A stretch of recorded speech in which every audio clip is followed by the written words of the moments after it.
Saderengipun ngaturaken assalamualaikum warahmatullahi wabarakatuh. Waalaikumsalam warahmatullahi wabarakatuh. Mas Gurit. Nggih. Mliginipun kunjuk atur dumateng panjenenganipun ingkang ngampung kugati. Heeh, Bapak Supri sekalian. Bapak Supri sekalian Ibu Winarti. Winarti lan putra kekalih kang dipun lenggaken wonten ing Bali Wisma. Mas Heri dan Mbak Minta. Alhamdulillah nyatanipun bujung wedal ngantos dumugi ngriki Mas. Pangapunten rangga. Krenggosan Mas Duduk krenggosan. Lah cobi to benyen bayangne. Jam 10 kula tesih teng Prigi Trenggalek cobi. Lah nggih. Bu Gubernur masih lenggah di sana menghadiri jambore Jawa Timur. Oh, Bu Gubernur Bu Gubernur apa? Bu Hajahku Kofifah. Bu Hajah kalau wonten nika lajeng kula mandhap jam 11 lajeng nyusul panjenengan dalu menika. Alhamdulillah. Niki yen mboten diampili patmale Pak Bupati, mboten dugi ngriki Mas. Nyanten nggih. Nggih. Kula alhamdulillah tombo kesel kula mugi-mugi piyayi pundi Pak? Ngrogong sedaya pinanggih bagas kuwarasan Allahumma. Amin. Pinanggih gangsal anggenipun pados pangupa jiwa Allahumma. Amin. Mugi-mugi sedaya pinanggih rayu wilujeng widatanir ing sambikala. Amin. Tansah manggih raharja sukerta senggalanipun. Amin. Mas Gurit. Nggih. Pak Supriyadi nika ngentekke ragat golek nikmat ben ra kena laknat. Insyaallah selamat donya akhirat. Amin. Allahumma amin. Niki wala nembe lenggah to Mas? Nembe minggah ke lenggah. Alhamdulillah lagi arepe ngombe teh jenengan munggahke. Urung mambu banyu. Pancen iki kowe mau bujung wektu kuwi Mas. Alah diaturi kok. Domongi. Klungsa-klungsu derek wudu. Jembleng serendang gumun setahun. Piyayi ngrok pundi kala grogong niku kok ya kaya ngeten nggih. Alah guyub rukunipun Mas. Nggih, nggih. Golek penonton sing ikhlas kersa lenggah nggawa kloso dhewe niku mboten enten lho. Jarang.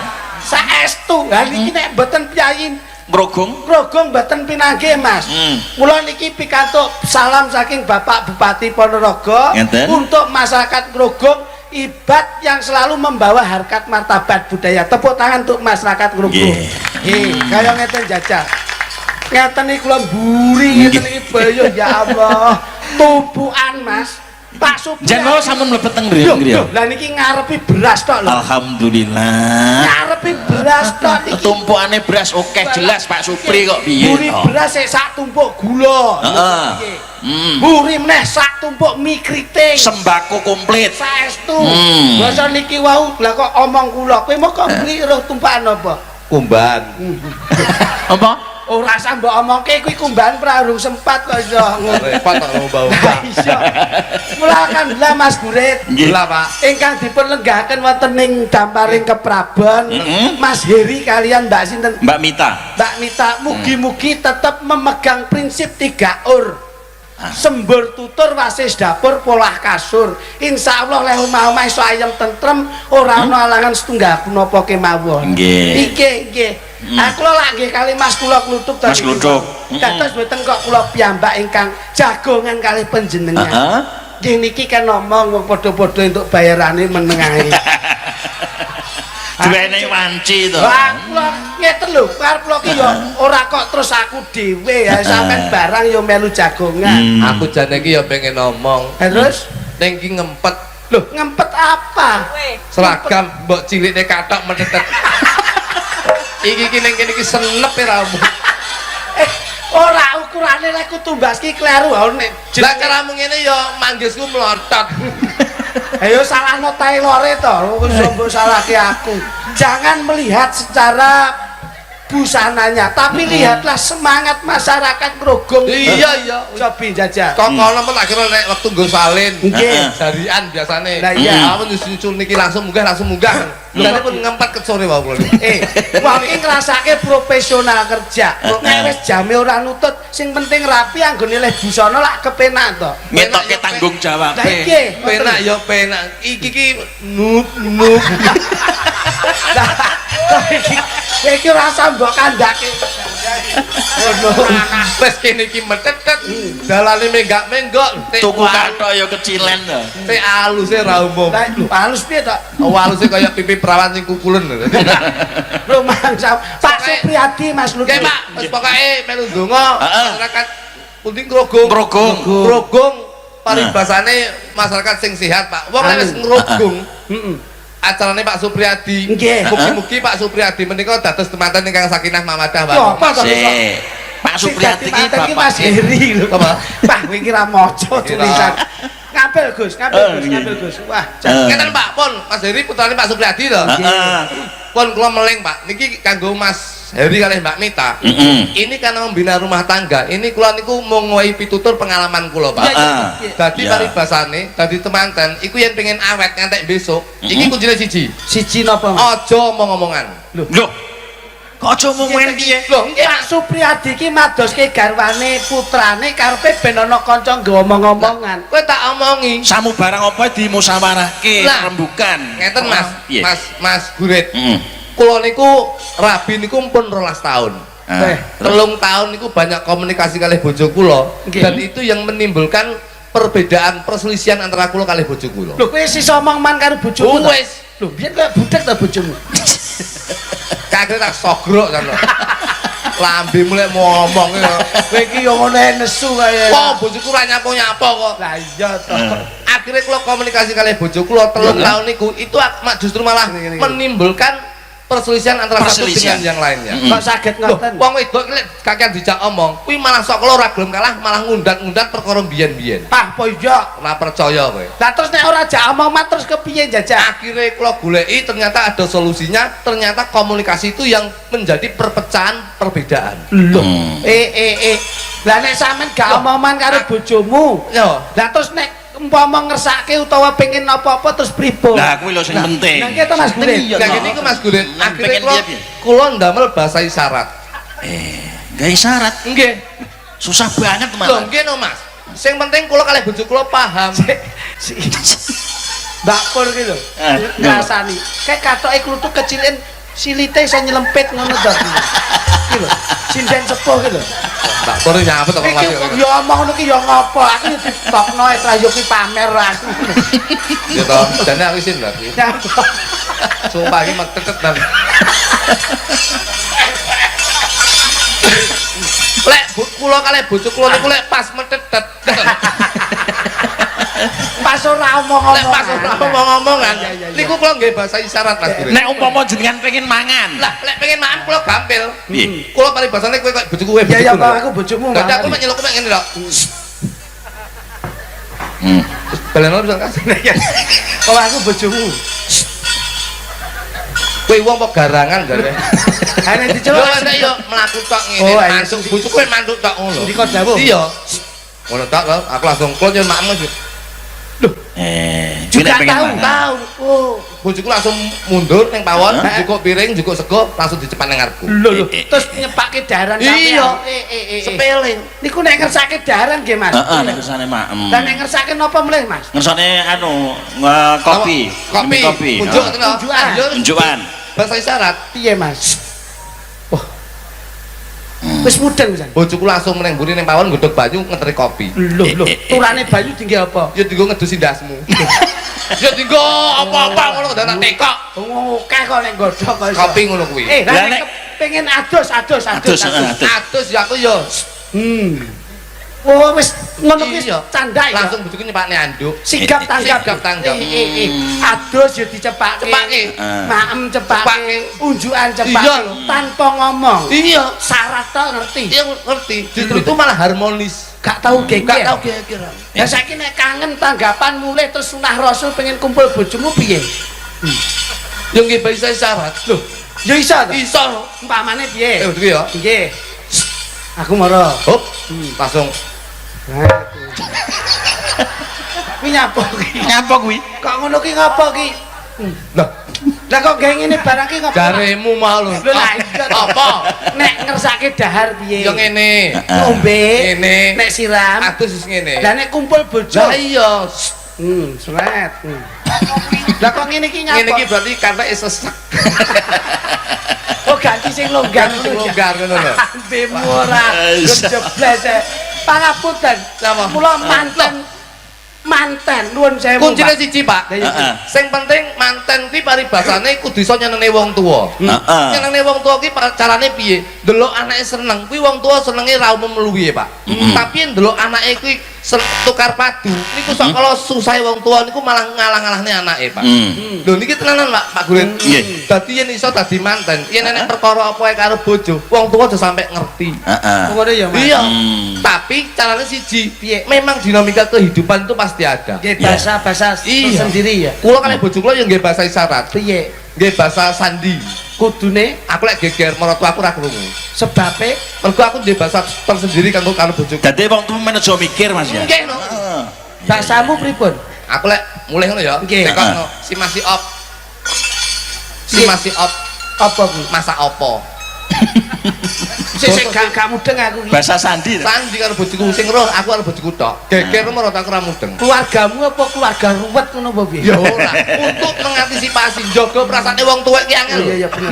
Ngawur iki Iya omongan si masih op ngono ya, ki masak opo. si Mas si Op. Si op masak opo. Bojomu ya ngerti. Ya si jang si as, Apa ku? jangan asem. Oh jadi disingkat-singkat. Iya, kecatat tekoline. Sik kok iso disingkat ki ngarepe ngene apa? Enek sini.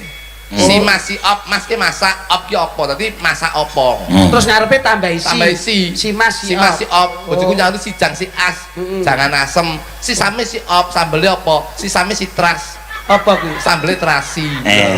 Pom aku teko. Oh. Si Beng si Ik, si Man, si Ome, si Sop ngono kuwi. Lah kowe kok. Iya. Bengi iki main ning omahe sapa? Lah ngono ta? Iya. Lah aku nyauri si Ome si Pak si Sup. Apa kuwi? Omahe Pak Supri. Oh. Wis sipet si Une si U. Apa kuwi? Wis petuk wonge. Si Ur. Apa kuwi? Urung. Loh. Berarti lak rong sinom sidu. Apa? Urung nampa duit. Loh. Si it Apa kuwi? sik diitung. Oh berarti kudu ngono ya. Iya. Ngono kuwi. Mulane kula lek geger ana harmonis. Kula niku ndek winginane Mas Gurit. Delalah niku ora tanggapan. Sok kala bojo wong wedok kan materialistis. Jadi berharap wong lanang metu ki mulai nggawa dhuwit. Terus Aku ya dodok-dodok lawang ngono. Aku wis dodok-dodok lawang ndok ngene. lho mampu wis enek lawange to. Enek. Piro? Yo sitok tapi ning dhuwur. Dadi omahku karambol. Lawangmu ya enek lho. Rodong ya.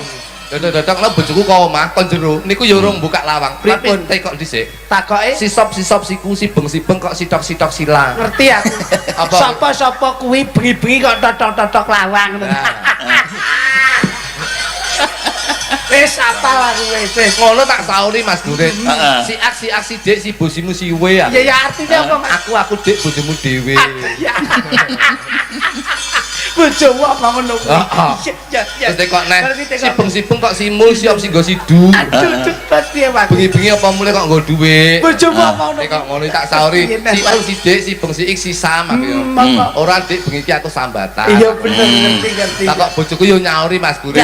Pasien si beng si ik simul si gak si nggo sidu si turu si ndak sidus. Apa kuwi? Yen bengi iki mulai ra nggo dhuwit turu kandang wedhus. Lah kowe dek iki ditukoke wedhus ya ora mbok openi. Alah wedhus belekno. Lah terus piye? Wedhus kan beleken Mas Gurit. Akhirnya kok bingung saya browsing ning ngene HP. Obatnya belek. Apa jenenge iki wedhus apa? Kan bingung lho. Nah ternyata obatnya larang-larang. Dikom banyu suruh. Akhirnya kula tekok wong tuwa kula, iki obatnya obat kuno le. Iki Uyuwana. Uyuwana sadurunge jago kluruk pas tangi turu Uyuwana. Bener, sakala wong Jawa lho Mas. Sakala wong tuwek iki pipi iso dadi tombo. Sadurunge jago kluruk. Nggih. Akhirnya kula tenan kula ugemi dawuh tiyang sepuh. Lah tuku wedhus ning ndi? Ya tuku wedhus iki ya ning pasar ngawur iki kok. Oh iya. Lah akhirnya kula isuk-isuk niku to Mas Gurit. Tak titeni, bojo tak delok turu, Wedhusmu beleken. Jam 3 isuk niku kula buka lawang mburi gretek ngeten melangkah dangkang kula golek wedhuse. Wedhusmu ning ndi? Lah wedhusku pas turu ngene. Oh apik, enak kuwi. Kesaman ki aku. Tak uji ndang mari beleke ya.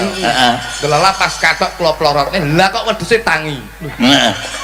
Lah kepiye kuwi kok? Akhirnya tangi lah kula kaget Mas. meneng muga-muga meneng. Lah kok wedhuse melayu ngalor karo idul. Aku tak tut ning ngene, Jok. Wedhuse ngalor idul kok tak tut terus ngene iki. Lah kok ngantek jago kluruk, Mas. Bojoku tangi lho. Lah kok buka apa jenenge ngetut lho. Lah kok buka bojoku langsung serundul nang mburi. Lah aku pas nginang-nginang lha kok beri wedhus. Beri wedhus lah bojoku semonto. Kaya ngono kelakuanmu sik kurang. Bar tak paringi ya sik nyun wedhus barang.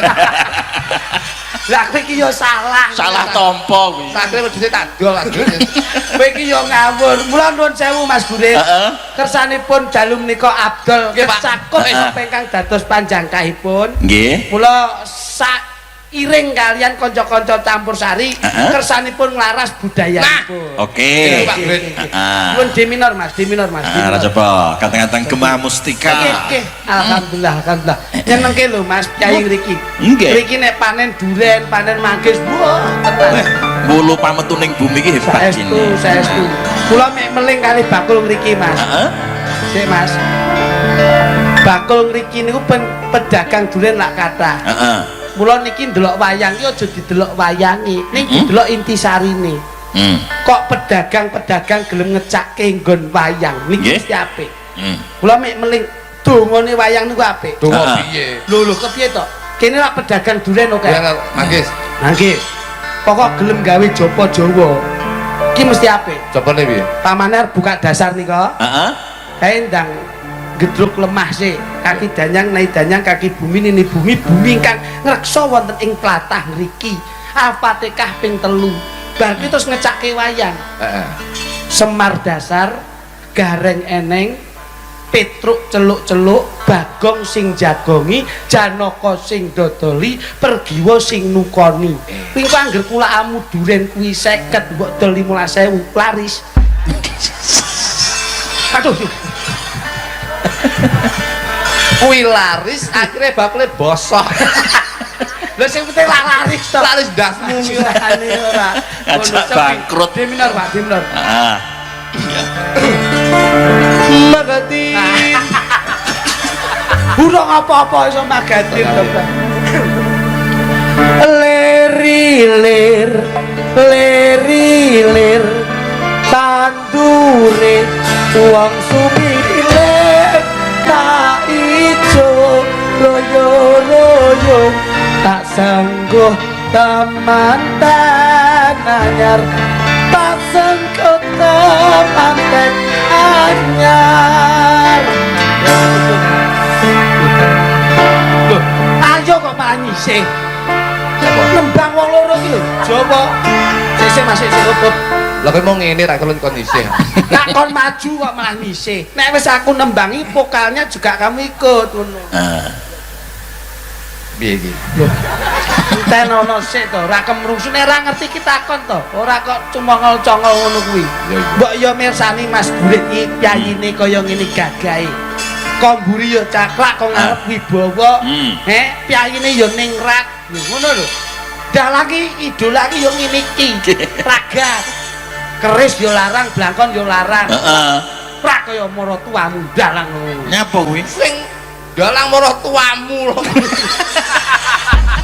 Marah tuaku lho bakul nomor. Lah ya ya. Malah togel. Lagi. Iso. Kedua. Koordinator sinden. Koordinator sinden. Batin ku enek sinden kok kacamata. Sopo aku ngono. Mbahku. Modele lo dagelan ramene kaya ya mek nginang ngene to. Ngomong ya. Koordinator sinden. Iya iya. Lerilir, lerilir, tandure wong sumilir tak ijo. La ilaha illallah Muhammadur Rasulullah. Astagfirullahaladzim.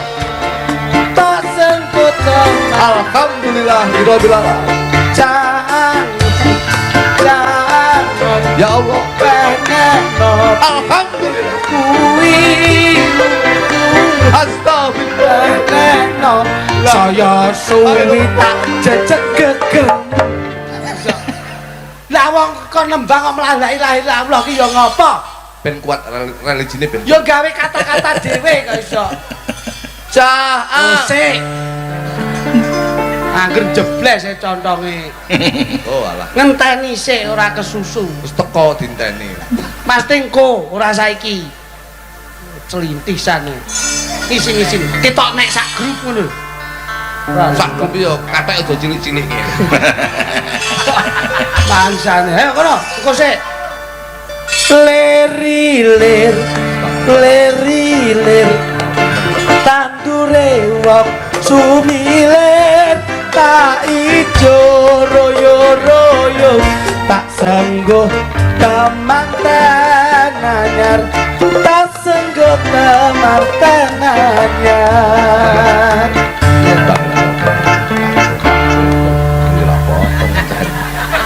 piye to Mas? Kuwi ndonga mau. Masya Allah sampean wis wayahe nembang kok malah nyipris dhewe iki lho Rengko. ya Allah ora kongkong kowe ora saiki lah saiki ki bareng karo aku ki lho Lho iya, Mbak. kok iso mbok yo ngerti citimu ngopo to ora arane ki aku ki sapa ngono Lali ya ramu dhewe. pasti kan yo dulurmu to Ya iya. nyanyi siji nyanyi loro nyanyi bareng oke ngono ayo bengi iki acarane apa Acarane apa iki? kita iki yo mbak yang nyuwun pirsa to nya digawa bengi iki acarane apa Bengi iki acarane mantenan insya Allah berkambing pangeran rezekine saparan-paran rezekine saparan-paran. Amin, Allahumma amin. sing duwe omah Bapak Supriyadi Lah ya wis rono lho kowe. Aku ya suruh sik Mas sik op ya Purwakanti to ora kok iso Lah ya suruh lho. ya ning terus jual beli dol tinuku ada pertanyaan ada jawaban iso gelar iso gulung Angel, iso Pak. buka iso nutup ngono lho jagung bakarane Tanggung perkara. nah ngono lho untuk Purwo dadi kutane Sing dadi nyatane. aku nyanyi kowe gak iso nyanyi Tapuk lambene.